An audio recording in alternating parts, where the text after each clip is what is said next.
ஆரோக்கிய மாதாவே அம்மா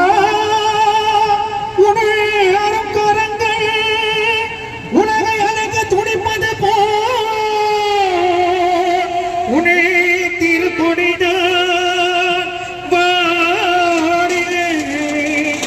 எழுத்திகழ்ந்திடவே பறக்குதம்மா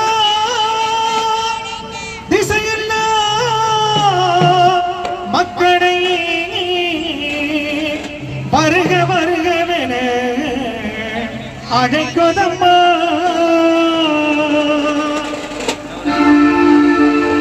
ஞானத்தின் படை